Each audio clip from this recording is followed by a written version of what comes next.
Are you confused about the differences between custom GPTs and ChatGPT projects and trying to figure out which one you should be using, as they are very similar? Well, in this quick video, I'm going to be comparing custom GPTs versus ChatGPT projects and provide my overall recommendations at the end. So be sure to stick around for the full video. And if this is your first time to the channel, welcome. My name is Ryan, and my mission is to help you navigate the overwhelming world of artificial intelligence. And if you want to know my favorite AI tools and prompts that I'm using for marketing and content creation, be sure to get my free AI Marketing Essentials Guide. You can find the link for this in the video description or pinned comment below.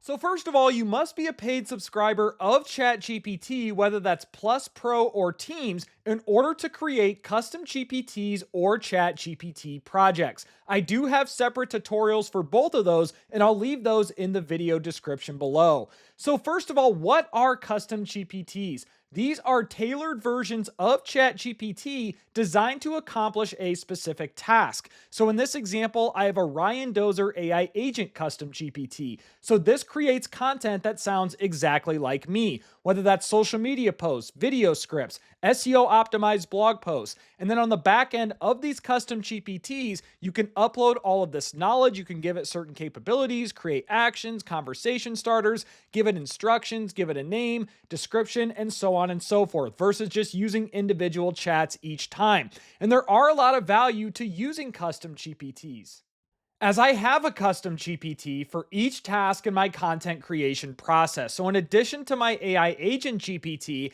I have one for podcasts. I have a GPT for turning YouTube videos into blog posts, turning YouTube videos into email newsletters. I have a video script GPT, a YouTube video GPT, and so on and so forth. And so one benefit of using these custom GPTs over ChatGPT projects is we have the ability to share them. So I can copy a link for every custom GPT that I created, and I can not only share it with you or whoever else, but I could also put it on what's called the GPT store. And you can actually access the GPT store if you're a free user of ChatGPT. You just can't create your own. So whether you're looking for custom GPTs for writing, productivity, research, education, programming, etc., there's an entire store of people inside OpenAI's community that are creating custom GPTs and sharing them with people like me and you.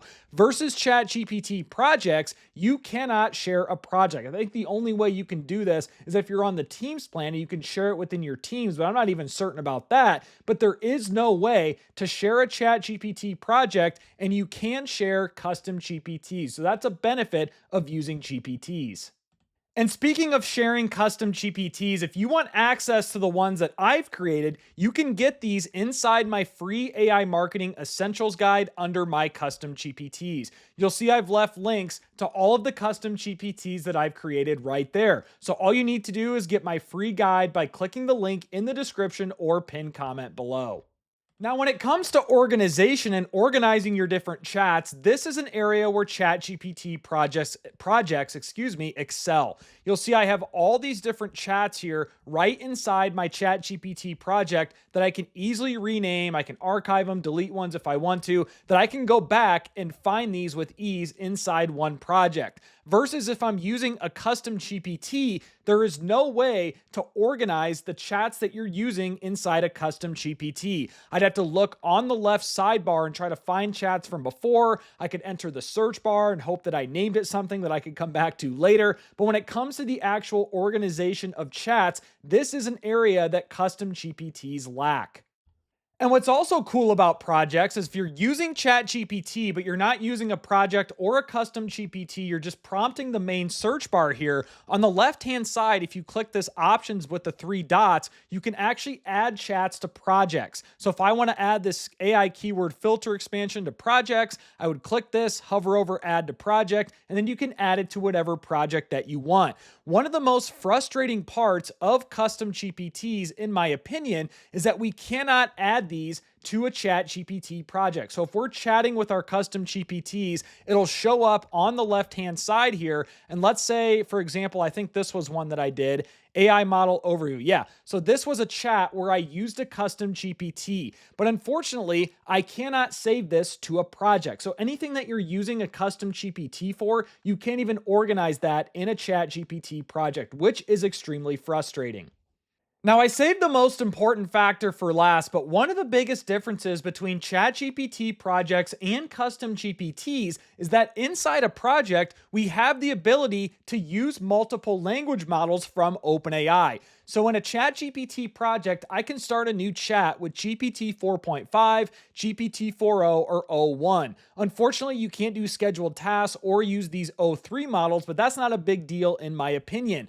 Versus a custom GPT, we have no option to choose what model what we want to use. And by default, we're using GPT-4 Turbo, which in my opinion is a dinosaur model at this point. This was out maybe a year ago, and now there are much better models with GPT 4.0, GPT 4.5, o1, and I discovered this a few weeks ago. Unfortunately, I realized that custom GPTs are still using an outdated model from OpenAI. There is no way to change this. And that's why inside a project, I'd recommend starting here because you can use multiple models inside one project. And the differences in outputs between GPT 4.0 and o1 compared to GPT 4 Turbo are quite significant. So, this is a huge deal, in my opinion, that we're not only using an outdated model in custom GPTs, but we don't even have the ability to change models if we wanted to. So here's my final answer on what you should use between custom GPTs versus ChatGPT projects. My answer honestly is both. I think there's use cases for both of these, but I would lean more towards the side of ChatGPT projects for this reason that I just talked about. The ability to use different models inside a project versus in a custom GPT, we're stuck with GPT-4 Turbo. Now, hopefully over time, OpenAI makes some updates and we can start using and deciding between what models that we want to use inside a custom GPT. But as of this video recording, that is not an option. So I would lean more towards the side of ChatGPT projects. And now I want to hear your thoughts in the comments below. Do you prefer custom GPTs or chat GPT projects? And if you've made it this far into the video, I truly appreciate you. If you found value, be sure to give me a thumbs up and subscribe to the channel. And lastly, for those who are serious about wanting to learn AI and take their skills to the next level, I'd recommend joining my AI Marketing Insiders community. You can find the link below this video, and this is truly a no BS community for marketers, content creators, and business owners who are looking for real-world applications of using AI to grow their business and personal brands. Inside my community, I give you full access to all of my courses, which are worth over $1,000 in value. I do weekly live Q&A calls where every week you have 60 minutes to pick my brain. It's complete fair game. You get priority support, and I'm also adding monthly one-on-one calls for active members as well. So again, you can find the link to join the AI Insiders community below this video, and I am offering a 7-day free trial for new users. But most importantly, I hope you all have a great day.